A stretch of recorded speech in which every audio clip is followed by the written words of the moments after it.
Assalomu alaykum, Baraka 4 kanali obunachilari. Bugun sizlarga reklamadan yerim Ulug'bog' 5-bo'limda joylashgan gaz svet suvda muammo yo'q. Tushilib turibdi. Orientalni qo'llangancha tushuntirib o'taman. Yana bu televishgan to'g'risida shisha zavodni orqa tomoni.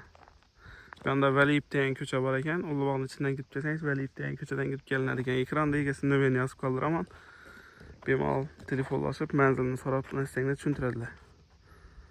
Umumiy yer maydoni 3 sotik joyimizni.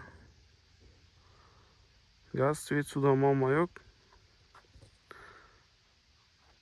Ko'rishingiz mumkin. Bu yerda qo'shimcha yer ham bor ekan.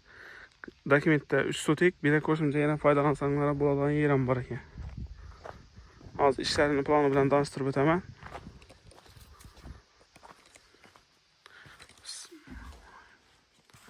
Ko'rishingiz mumkin. Yanda bir katçay. Shpaklovki ishlangan gipsokardon patologi почти tayyor. Yandan bir katçay. Ko'rishingiz mumkin. Ataplina o'tirilgan. Yandan keyin hayvonchasi. Yanda yana bir katçay.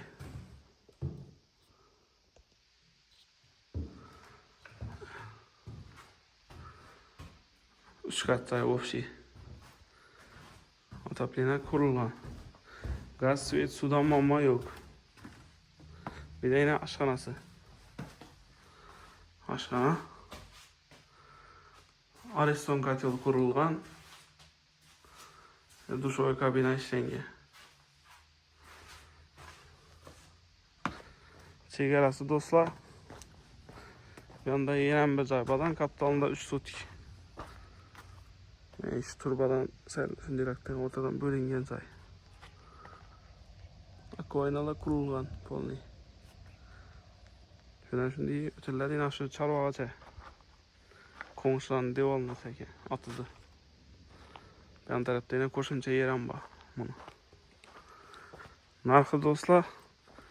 Bu tayyor joyimizning narxi 400 milyon so'm. Aytilan baho sotilmaydi. Egasi bilan kelishib, telefonda bemalol xohlasanglar kelib joyini ko'ringlar, bemalol kelishib olaverasizlar. 400 milyon degan bilan 400 milyona sotilmaydi.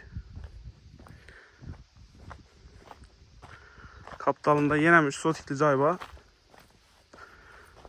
Bu yerimiz ham почти tayyor. Ayni ish qurib beradiganlar bo'lgani. İçine pol patologini ishlasanglar bo'ladi. İki xil variant. Üstelari shipr ishlangan.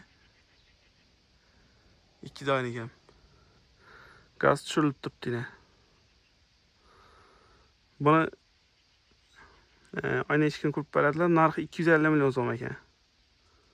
Kadastr dokumentlari bor. Dokument taraflama muammo bo'lmaydi, xudo xolasa.